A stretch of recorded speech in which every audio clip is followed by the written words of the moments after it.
To my channel, Sunshine Shoulders. Subject of my vlog today is danger tourism in the Philippines. Good morning.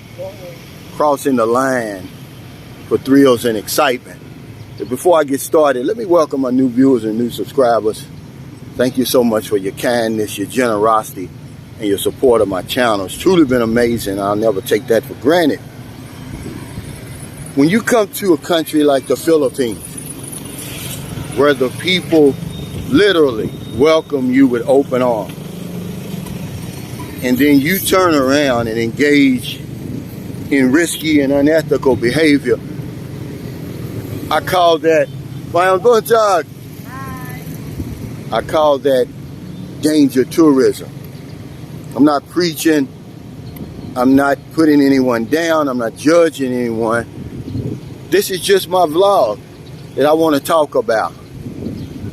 Because some people come over here, it's not enough to come over here and just relax, kick back, and unwind. They have their own definition of vacation. And the first thing I'm going to talk about is, and these are just examples of danger tourism, in my humble opinion. Slum tours. They're becoming quite popular in places like Brazil, Africa, India, and the Philippines. Many people get turned on by the sight of crippling poverty. We get some vicarious pleasure from the suffering of our fellow man, because there's no good reason for you to be there other than to feel superior. And I call it danger tourism because you're snatching away any dignity that people have left in their lives. You're invading their privacy. They're not bothering anyone. And unless you're there to help, hello, I'm Buntag, and render some aid, these slum tours are danger tourism. Not only that, but the fact that there's gangs, there's bad guys in those places, and you're putting yourself at harm, and you're making enemies. People don't like you over there watching and staring at their lives. You know, some people, they've been dealt some miserable cards, and it just adds to it when you're there meddling. So that's my first example, because they become very popular. Simply a human zoo is how we treat these areas, how we treat these people. Another thing is, we come over here and we start messing with these underage girls and boys over here. The Philippines has clear, definitive laws on who is an adult in the Philippines. That's if you're 18 years or older. It's that simple. Anybody under the age of 18, it's illegal to have any type of relationship with. Certainly no type of sexual relations with. But some people get pleasure out of that. And that's their definition of a vacation. But it's danger tourism, because you're harming folks. It's illegal, and you're exploiting these innocent children over here. Remember, I'm not judging you. I don't care what you do. This is my vlog, and I'm going to tell you my definition of danger tourism. The Philippines is cracking down on people, foreigners, locals, that exploit these young children over here. And it's bad business. And it's never going to work out well. More than likely, you're going to get caught in a sting anyway, and you probably will never see the light of day. But yeah, that's danger tourism. You're putting not only your life in jeopardy, but the lives of other people in jeopardy as well. The next thing I talk about is unsupervised wildlife tours. What do you mean unsupervised wildlife tours? This is where you go on these wildlife tours with locals or unlicensed or unqualified tour guides. Because see, the Philippines is home to many endemic and endangered species. The problem is their natural habitat is located in very dangerous areas. Not only the terrain, but also where foreigners and even some locals are not welcome. Let's take, for instance, the Sulu hornbill, one of the most rarest birds on the planet. I call it rare because it's critically endangered, meaning it runs a very high risk of being extinct in the wild. There's so few of them here. But it's located in the Sulu archipelago, and many foreigners have met their end there.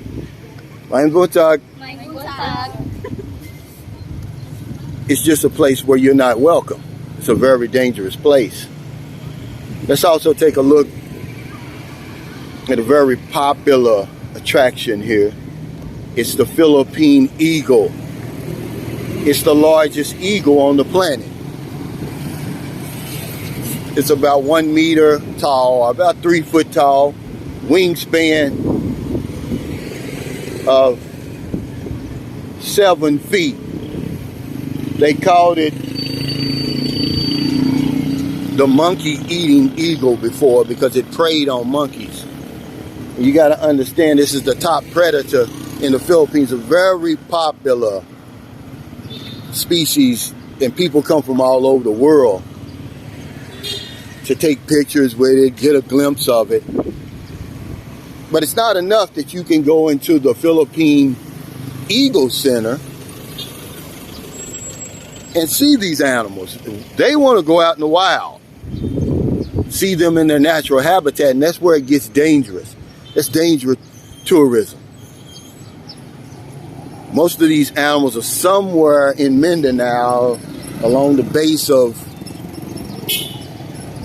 Mount Apo. It's just a very dangerous place. But this is what makes it danger tourism.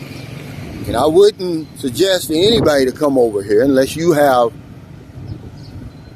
certified tour guide. And then that's not enough. 2 guys from Norway, Norwegians, were kidnapped looking for that elusive hornbill over on Tawi Tawi Island. They've never been heard of ever since. So be careful. That's danger tourism. And the last example I'll talk about as far as danger tourism is drugs. Philippines has some very exotic drugs over here.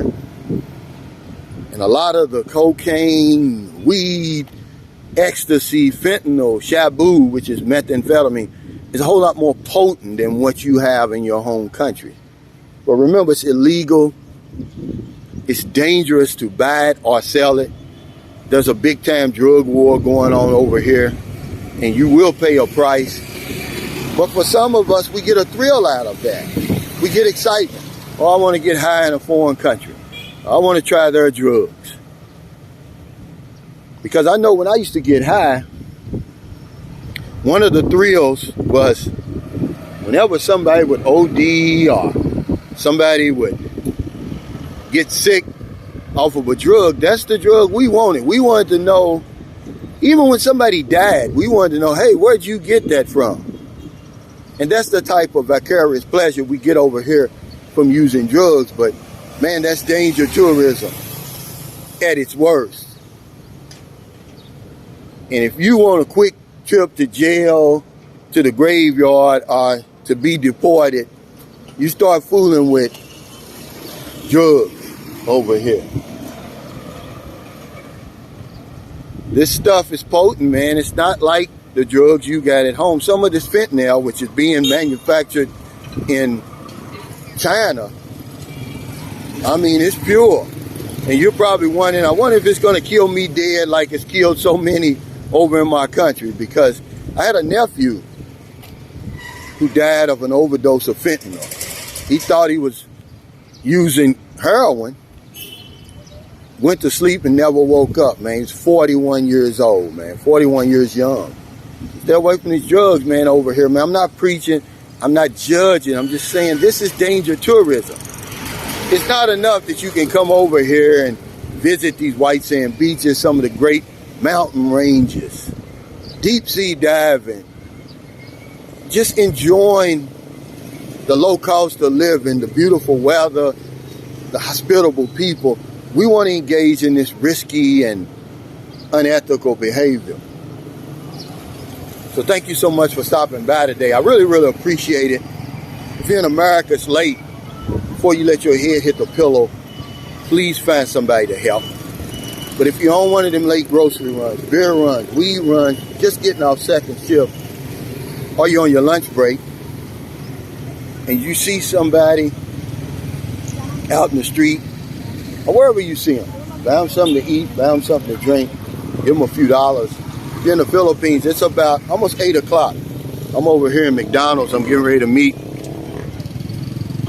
a fellow American. We're going to have a cup of coffee and speak American English, because it's good to have somebody that speaks your language on a regular basis. Me and John would meet here every Friday, because my Tagalog is bad and my Bisaya is even worse. So to speak with somebody who absolutely gets what I'm saying, who gets my jokes, who gets my sarcasm, you can't put a price on it. But there's no excuse why you shouldn't find somebody to help over here. There's not a day goes by that I don't help somebody. Because if I don't know anything else, I know this one thing for sure. When we help other people, we help ourselves. Take care, stay safe, stay COVID free. I'll see you next time.